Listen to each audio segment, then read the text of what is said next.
Hey everybody, today I'm going to be reviewing Mad Max Fury Road. And I know I'm so late on reviewing this. I know everyone's already seen it, but I kept getting request after request after request to review this movie, so here I am. I'm devoted. One of the reasons it took me so long to actually go see the movie is because I was a complete Mad Max virgin. We hadn't even made it to first base. I knew nothing about Mad Max. I didn't even know Mel Gibson was in it. And I know that's kind of lame to admit, but I didn't really grow up with a lot of cult action movies as a kid.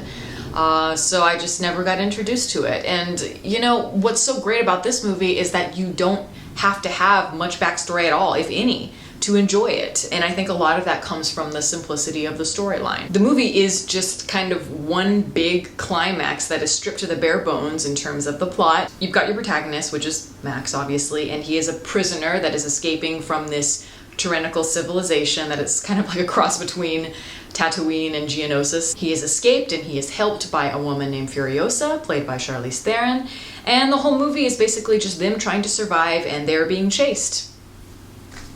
That's it. Some may say that the plot is too simplistic, and I couldn't disagree more. I actually think, ironically, it's very refreshing to see a movie, an action movie, know exactly what it is, and so it just keeps everything to the minimum in terms of how complicated the plot is. Because I feel like nowadays, all I see, and I'm getting so sick of it, are these overly complicated plots and these movies, these action movies that have so much CGI, no personality at all. They're just like these cold corporate things that are just kind of shoved out on an assembly line, and this movie basically just cries foul on all that shit. Mad Max is a no-holds-barred blockbuster flick, and it's gritty, it's relentless, it's bombastic, and all of this in the best possible way. And it's one of the best action movies I've seen in a long, long time. I watched some of the making of behind the scenes footage, and from what I understand, there's very little CGI going on here.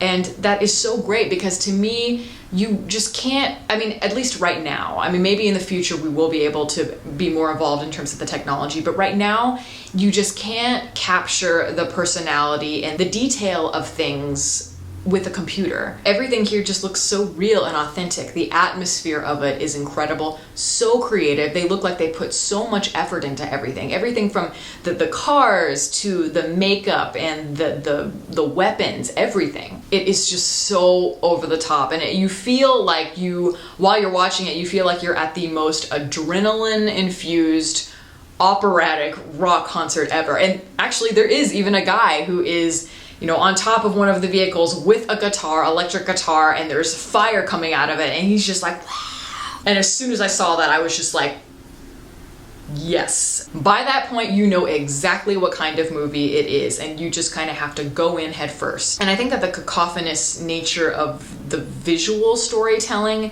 is balanced so well with what I said before, that simple story that's more kind of in the revenge, Kill Bill style. And each character has something that is at stake or desires something that we can all connect to emotionally. I mean, you've got Max, who's just trying to escape, and he's got all of this, you know, post-traumatic stress, I guess you could say. He's just basically wanting to be liberated from this oppressive society. And then you've got Nicholas Holt's character, who is quite manic and naive, and he just wants to stand for something. He wants his life to have meaning before he dies. And then there's Furiosa, who is one of the female characters, Charlize Theron, and this character has been talked about a lot, I think more than any other aspect of the movie. And actually somebody on YouTube asked me what I thought about the film, if I thought it was feminist or what. I think the movie is feminist, but really, I don't think it's consciously. I think it's just a movie that happens to have very strong female characters. And it's one of the very few films to portray a female in a very realistic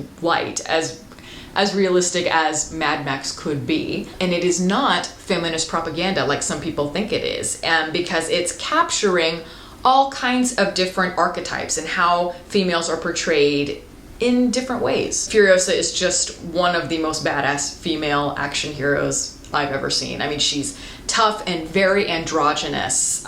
She's got a shaved head that's kind of in that Maria Falconetti style, and if you get that reference, bravo. There aren't any moments, at least that I remember watching the movie, where she was once objectified, where they even referred to her as a female. There isn't any competition or, sexual tension that you usually see in these kinds of action movies, and Max and Furiosa are both treated as equals. And I guess the feminist aspect of the movie that we are all seeing is that Furiosa is trying to free all of these sex slaves, basically. There are these female slaves that have this captor, and the slave women, even though they may be scantily clad and they may not have the prowess of Furiosa, they do have their own kind of resourceful qualities. So the movie is showing us different facets to masculinity and femininity. Like, on one hand, George Miller, the director, is trying to show us women who are able to prevail in a masculine environment, and then other times, I don't want to give it away, I don't want to give away spoilers, but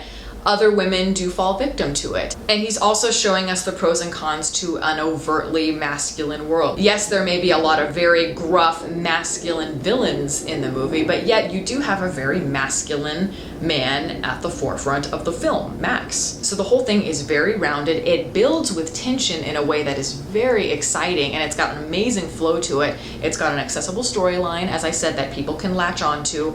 And even though the plot is very similar to things that we've seen in the past, it doesn't have any of those action cliches that we're so used to, like the catchphrases and things like that. It's so raw and entertaining, and yet it feels like it was made by human hands, which unfortunately is rare in this day and age. To me, it has all the makings of a classic, so yeah, it's just as good as everybody is saying it is. So that is my review. Thank you all for listening. If you'd like to follow me on Twitter, the link is below, and you can like my Facebook page in the link below that. Catch you next time.